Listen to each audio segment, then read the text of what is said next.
She's a philanthropist to community and educational organizations, and the book, Twisted Threads, is definitely, you do not want to be living this life. No. You'll find out why in a second. Kaylin McFarren, good morning. How are you? Good morning. Thank you so much for having me. Yeah, the murder and things like that, I don't want that part of my life, you know. Most people wouldn't. No. How do you get drawn to this? How do you do psychological thrillers? Do you know in advance what the twists and turns are going to be, or do they kind of develop in front of your own eyes, even though you're the author?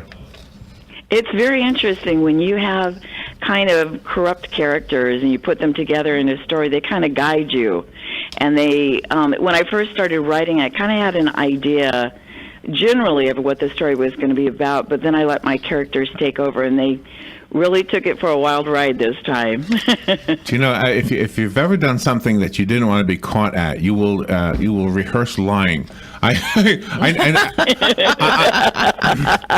We messed up at a job one time, and I remember one of the guys saying, "Well, when the boss comes here, we're going to say this, and they will actually go through it." And I'll say, "You know what you're doing? You're rehearsing lying. Why don't you just tell them what happened?" And so I'm wondering if when you're writing a story like this, are you trying to live through somebody else's, but you know human nature, and so even bad human nature, we sort of have an instinct about. Yeah, it's true. Yes, definitely. Interesting. So is the twisted? That's a theme for you, isn't it? It is. Actually, this is the fourth book in a series, and they're all called threads in the series because threads are basically about relationships and about the people in them. And so when I wrote this one called Twisted Threads, I brought together some characters that are very twisted. And so when you put them together, they get all tangled up.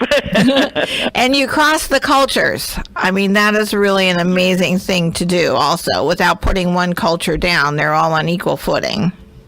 Oh, definitely. It was fun because the third book in the series, I actually took a group of people on a treasure hunt that ultimately became a murder mystery in England, and then I stole some of those characters away and put them on this cruise ship. So we've got all kinds of people from all different cultures together, which makes it really fun. Especially from Japan, because the geisha girls seem to be an entity unto themselves, and scenarios happen that you don't think they would be involved with. Yeah, it's kind of fun because there's not very much written about the Maikos and geishas in Japan, and I was fortunate enough and able to develop a relationship with some. And in doing so, I thought it'd be really fun to kind of take them and corrupt them a little bit in my story. So, it's a really taboo, but I turned one into an assassin, which was really fun. So. Oh my gosh! You know, I love how you work.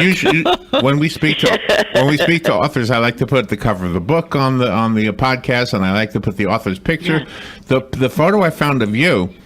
It looks like you're a queen sitting with a whole entourage of people. What is that? What's going on in that picture? Oh my gosh!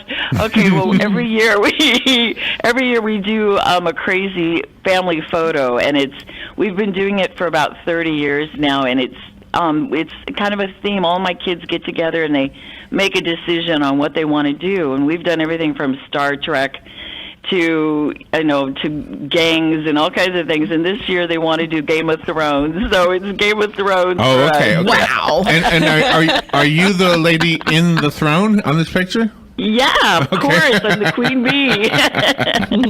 Oh, that's fun. That's fun. So Twisted Threads is the new one. You have Severed Threads. I'm looking at your Facebook page. Severed Threads, Buried Threads, and Banished Threads. Kaylin McFarren, if you're looking for a new series to find yourself involved in, is Flaherty's Crossing, is it part of the Threads? Is it part of that? Well, actually, Flaherty's Crossing was the first book I wrote, and it's an independent book, but I wrote it when I lost my father, and it was kind of an inspirational book that it was written in a one-minute words. Oh, that kind of crossing. It got me into writing, but it's about his ghost comes back and how they resolve issues between them, and really? So Yeah, it's a very different kind of story. So, but it got me thinking about relationships, and that's how I developed this thread. I hope this isn't too personal, but did you ever feel like your father was visiting you? I did. It was very interesting, and when I wrote this book years ago, it's like I couldn't finish the last 2 chapters of it. I actually stuck it in a drawer for a few years because it felt like I had to let go, and release a lot of intimate feelings toward him.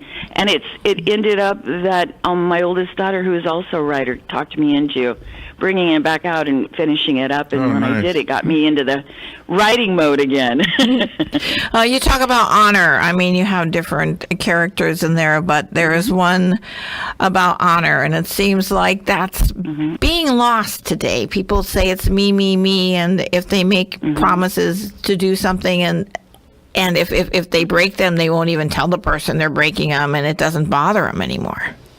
It's true. It's kind of lost, and it's interesting because my husband happens to be Japanese, and he's an 8th degree black belt, and so I learned about honor and about relationships, and almost like a fraternity within his own organization. And if you promise to do something, you have to follow through with it. So it was kind of interesting to bring aspects about that into this book. Was he happy that you delved into the geisha girl realm? Did you practice? Well, not so much. I'm happy about it. It's so funny because he told me that, he doesn't read my books because they're a little bit too racy for him. But he said that he's in every book, he just knows it. He knows which page he's on. He sounds marvelous. He is. He's a crazy character. Let's see. I found the books on Amazon, and it looks like you're getting good reviews on all the books. Do you have a website dedicated to yourself? I do. Yes, it's just www.Kaylin, and it's Kaylin McFarren McFarren.com. And on the context of naming children, I know we're veering off from the book here, but because ancestry plays a very important role in the books too, is it good to go through the generations with one common name being in the middle? It is. It's very interesting. Is my husband, because of his Japanese ancestry, and my family's all Irish, and so we understand the importance of carrying on a family name. But they felt it was important because I had daughters that their middle names all be Japanese, and so my father-in-law actually named all my daughters their middle names, which they use when they're in Japan, and so it's very interesting that it's important. That is interesting. Your heritage alive is very important. Oh, how cool is this? So on your biopad, I went to your website. So Linda Yoshida is your real name. Yes, that's my real name. Okay, yeah. so Kaylin McFarren, and why did you pick that name, Kaylin McFarren, as your writer name? Because McFarren is actually my maiden name. Oh, okay. But okay. Kaylin was a grandparent that wanted to write that never got the chance to write. So I assumed that identity when I was writing. Oh my gosh! Wow, this gives me chills. It's deeper than the surface level that a lot of interviews are. I wish we had more time to talk to you. Well, thank you for being on the air with us. What's in your plans for the new year? Oh my gosh! Well, I'm hoping to go on a diet, like a lot of us. Right. I'm hoping to travel a little bit more than I have. I'm actually scheduled to go to Iceland in March. Oh, that's so cool! I'm very excited about that. And I'm working on a new book that's a new sci-fi time travel book, so I'm very excited about what's coming in the future. Oh, how really? cool is that? So a very quick story. About a year ago, I went to New York with my son. He's 31, and he has a band he likes called Sigur Rós, Sigurros, two words, and they're from Iceland. And so I fell in love with this band. There's 3 guys, and they're just really, I just like their music. So I went online, and they had a video where they put the camera on the dashboard of they're in Iceland. Did I say that? Yes. They're in Iceland. So they put the camera on the dashboard and drove the entire circumference. Is that the outer part? The perimeter. Yeah. Yeah, the perimeter. Thank you. Of the whole thing.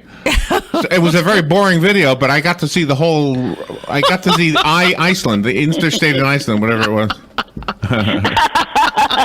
Well, what I've seen, it's just because it's got the northern lights, and the glaciers and the waterfalls and everything else. So, my middle daughter, she's kind of a wild seed, and she's talked me into doing a little bit of snorkeling into the glaciers, and so I'm a little nervous about that. Oh, that I sounds gotta fun. take my mother. She'll love that. All right, you have to promise to come back on the show because I want to hear all those stories after they're done. You got it. So write a book. You can even talk about an old book. It doesn't matter. I think we connected. Kaylin McFarren, thank you for being with us, and definitely have a great new year, and good luck with everything that you're doing. And come on back. I love it. Thank you. You guys have a great new year too. Thank you. All right, we will take a break. We'll be right back. This is WOCN.